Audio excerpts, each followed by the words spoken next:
Hi, everyone. I'm Ashley McManus, Senior Director of Global Marketing at Affectiva, a smart eye company. Welcome to the Human-Centric AI podcast, where each episode we will interview a thought leader doing cutting-edge work in the AI space. A little bit about us. Affectiva is on a mission to humanize technology. Acquired by Smart Eye in 2021, Affectiva created and defined the emotion AI and human perception AI categories. Built on deep learning, computer vision, speech science, and massive amounts of real-world data, Affectiva's technology can detect nuanced human emotions, complex cognitive states, activities, interactions, and objects people use. For over 20 years, Smart Eye has developed AI in the form of eye tracking technology that understands, supports, and predicts a person's intentions and actions. By carefully studying eye, facial, and head movement, our technology can draw conclusions about a person's awareness and mental state. Our eye tracking technology is providing new insights for research within aerospace, aviation, neuroscience, and more. Today's episode features Vera Sidlova, Global Brand Manager Creative at Kantar. Kantar is the world's leading data, insights, and consulting company. They understand more about how people think, feel, shop, share, vote, and view than anyone else. Combining their expertise in human understanding with advanced technologies, Kantar's 300,000 people help the world's leading organizations succeed and grow. Vera has been focused on creative effectiveness research and helps manage Kantar's creative solutions portfolio. Vera and I discussed how Affectiva's advanced facial coding technology is integrated into Kantar's methodology for ad testing to provide guidance on creative by understanding consumers' unfiltered, moment-by-moment emotional reactions to content. We also covered some joint research we did together, as well as some exciting new studies coming up. Let's listen in to learn more.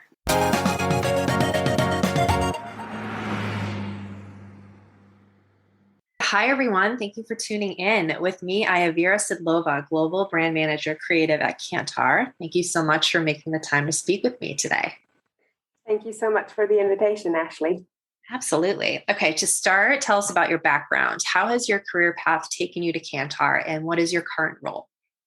So in my current role, I focus on how we can help our clients create advertising that really stands out of the crowd, is really out there creatively, and ultimately is good for their brand. So it brings return on investment. It communicates kind of the image and impressions that they want to put out there in the world about themselves. So that my big role is around how we do that through our product portfolio of creative solutions. And of course, we collaborate a lot with Affectiva in this space. And that's actually a little bit of my career path. I started as a project manager in Kantar and then moved into an analyst role where I did a lot of emotion AI work on individual projects. And now I'm in a more global role where I think about the portfolio more broadly. But really what brought me there and a lot of the excitement about my job initially came from the involvement with Affectiva. So I'm so glad to be here with you today. To talk more about what we do together. Yeah, that's awesome. Yeah, normally you don't think of, starting as analyst and go to creative. So I thought that was okay. So for those who are unfamiliar with Kantar, can you explain briefly what your offerings are?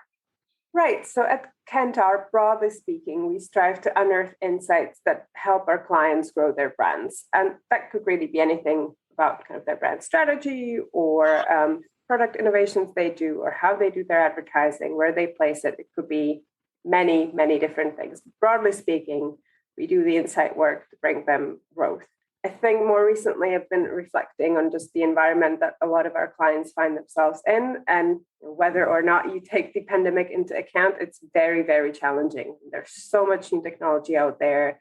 There's data everywhere. There's loads of it. It's pretty hard to make sense of all of it at times. And there's just a lot of new stuff, new players, new stakeholders. And so it's quite a complex environment to navigate. Mm-hmm. And our role is to kind of bring sense to the chaos sometimes and find insights that can guide them out of it. But at the same time, I think it's important to think about things that maybe haven't changed so much in the world of marketing and advertising. And advertising still is something that creates a lot of impressions. It continues to be a vehicle through which brands communicate successfully. And so you do need to know as a brand, you'd want to know if you're doing well, how you stack up against competitors, if what you're doing actually creates the impressions that you want to create, et cetera. And this is exactly where I guess the richness of our collaboration with Affectiva comes in, because we're able to bring that technology to understand the emotional side of things, as well as kind of the normative insights from Kantar's side about how advertising fares all together. Mm-hmm. So I would think of our role as bringing kind of that human insight that's very tech powered to help clients make the right decisions in this very, very complex world that seems to be changing all the time. Yet there are some things that do stay remarkably stable in all of it. Yeah, absolutely. And just to unpack just a little bit further, so who would you say, I know you mentioned like partners and clients, who exactly are your target customers and how would you work with them, for example? Right. So our target customers mainly would be some of the world's biggest advertisers. Mm-hmm. And we would work with them in a variety of ways. But in the context of creative specifically, we'd work with them on identifying the right idea for their communication and then really developing that and honing that in all the way until they find the right executions to air and ultimately, show them in the right places, the right people, in a way that will resonate with their audience and make them think of that brand favorably, and ultimately they'll, generate sales for that brand. So that would be kind of the journey we'd take clients on, but really starting with a very strong insight about understanding the people you aim to speak to and how you want to speak to them. And that's where that emotional piece is really, really powerful, because it's not just about what you say, what your message is, buy this laptop. Might not resonate the same way if a certain person says it in an ad, or if your ad is just pure message oriented. Many different things can work differently in many different people. And so really understanding who you're speaking to and what you want to deliver is key. And I think having anything creative, having really interesting and unique insights to build on is key, because there's so much content everywhere and you do need something unique to stand out of the crowd. Yeah, absolutely. And you might have kind of touched on my next question in a couple different ways. But, with your knowledge and expertise, what would you say some of the biggest challenges are for those who work in advertising? I know you touched on, all the technologies and, how challenging it is to kind of break through the noise.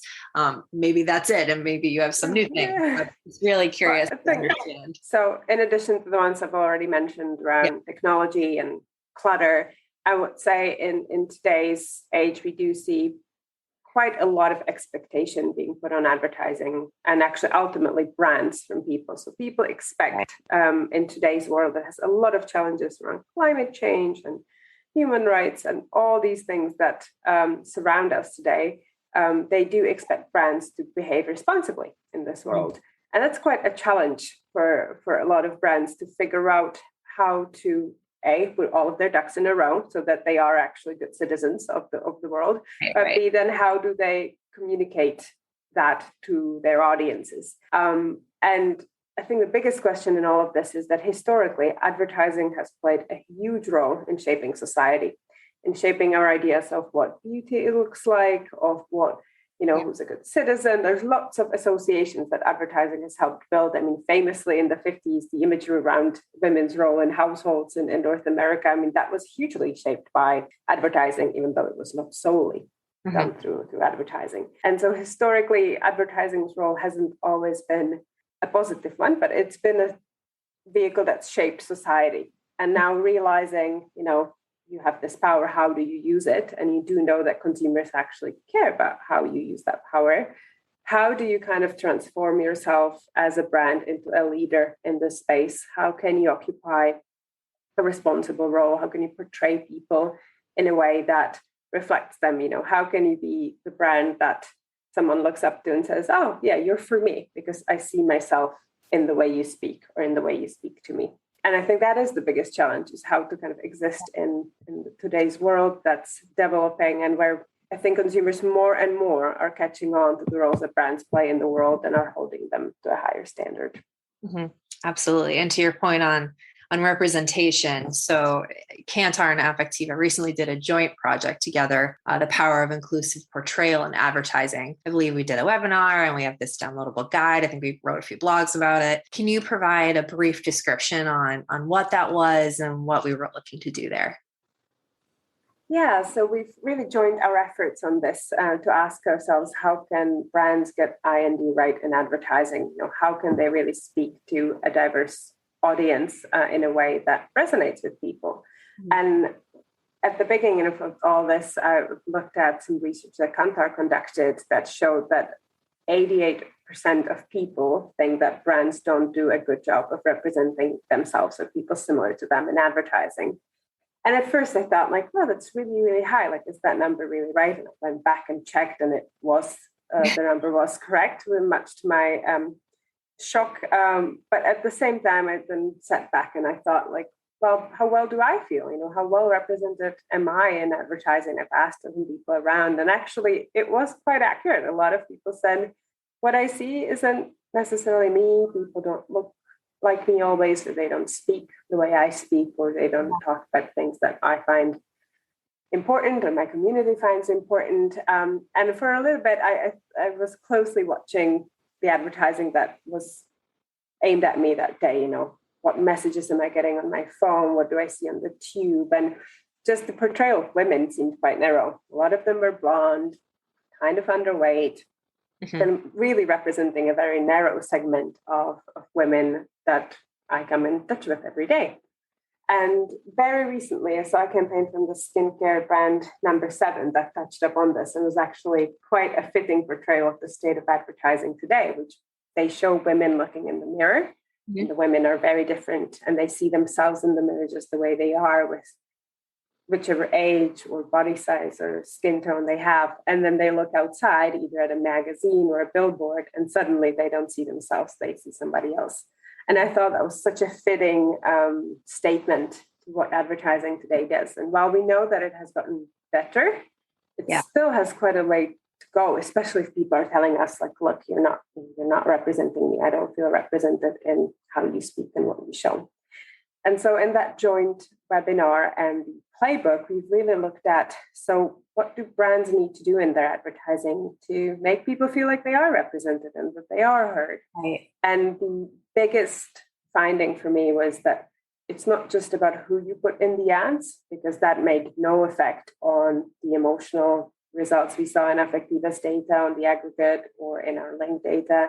Yeah. It was how you showed the people. So if people thought that the portrayal of the characters in the ad was positive and giving a good example to others, then the effectiveness data went up significantly. Yeah. So it's really about figuring out how to tell an emotional, resonant story that will communicate something meaningful to people. And that is the key. It's not just about ticking boxes about who's in your ad. Really thinking hard about the stories you're putting out there as a brand. And more broadly, because we've looked at our database, a couple thousand ads, where we've also earmarked what type of portrayals they had and tied it to Affectiva's data and our unstereotyped data, and did a deep dive on those recent portrayal ads. And we found, together with Graham, 3 ways in which brands can get it right. One is that they can cast inclusively, so they can put someone in a role where they wouldn't previously been put or included. A great example of this is the Virgin Media campaign, which kind of focuses on a meet cute story between 2 teenagers who meet playing online games, and one of them happens to be in a wheelchair. And he's shown just as he is. The story is not tied to him being in a wheelchair, and the portrayal of him is so good. People really it resonates with people, and we did see a great effect on the ad's performance that way. Another way that brands can really get this right is inclusive storytelling. So the story itself will revolve around a person's identity, and they will somehow communicate a brand message through that.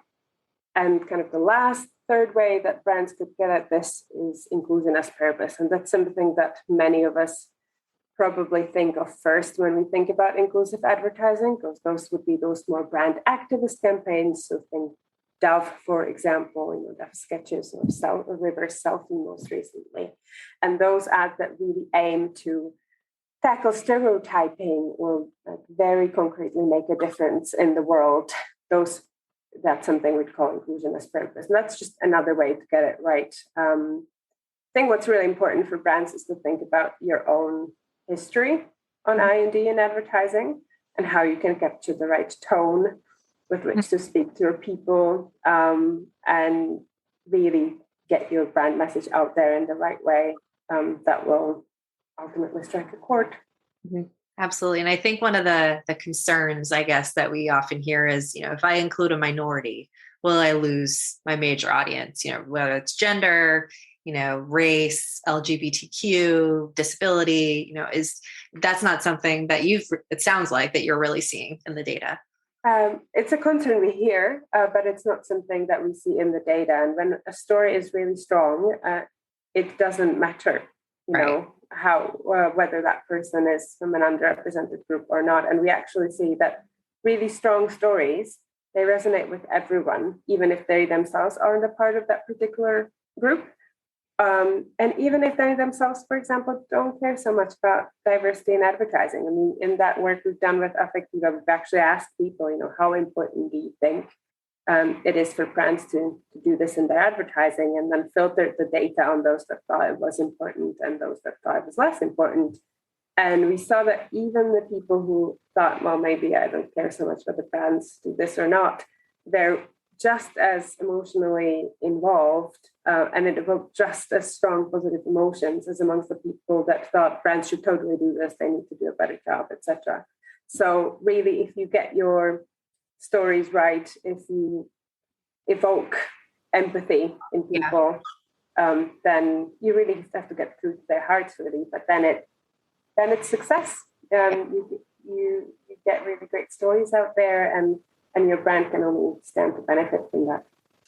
Absolutely. Okay. So also together this past year, I know Affectiva and Kantar have explored, trends in advertising, COVID's impact on the industry, and, now with the diversity in advertising. So our question is for you, what's next? What do we have coming up? So we obviously collaborate quite closely, and some of the questions we are getting from clients revolve around sustainability and how to communicate that in their advertising right, how to deliver sustainable messages authentically. Yep. And so we're currently doing some work to understand that better, to think about how different people respond to sustainability messaging and all the different ways in which sustainability messaging gets communicated. So we are planning to do some joint work on this topic early 2022. So stay tuned and we'll keep you posted. Yeah, absolutely. I'm really excited about this because I think in a prior discussion, you and I were talking about, greenwashing, which I had never heard that before, but making sure that you're living up to what your brand has to say about sustainability. And I just thought that was fascinating. So yes, definitely excited for that come January or early next year. Early next year. Yeah. Early next year. Okay. So also based on your work, you've talked about a lot of different things. If you had, one takeaway for the audience listening today, what would you like to tell them?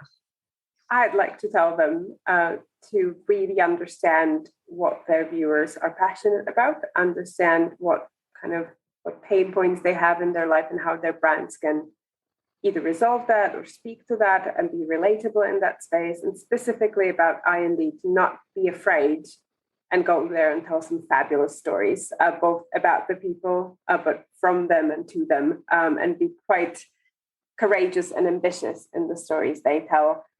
We do see that those stories earn a lot of praise from viewers when done well. And that's certainly something that I'd say every client should think about. How can you not be the brand that 88% of people think doesn't do a good job of representing them? So really holding ourselves to a higher standard in how we create this work and what comes out and how we then portray our brands to the world. Mm-hmm. Absolutely. The 88% stat. Yeah, it's so shocking, isn't it? It's so shocking. Can't believe it. So also for our listeners, can you let us know where they can go to learn more, or do you have any other kind of call to action for them? Yes, so we have pulled our resources on I&D and diversity on a joint website, and we'll share the link below. So you can see not only the playbook guide that we've been talking about and a link to the webinar recording if you've missed it, but we also have some thought leadership pieces that we've co-authored that will be on that site as well. So all of our thought leadership around how to get IND and advertising right is in a single place. And you can access it and read it at your own time. And of course, if you have any questions, reach out to us. We'd be happy to talk to you about your questions and concerns. Awesome. Yes, we love our partnership with Kantar. Super excited to see what's to come in the future.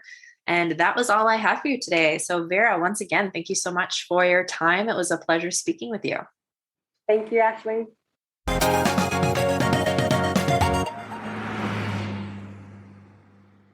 I really liked Vera's honesty around how she fell within that 80% stat of not feeling that ads were representative of people that looked like her. I also am really excited about the next Kantar study early next year about how to advertise the right way around sustainability and how brands can avoid greenwashing, a term I didn't even realize was a thing.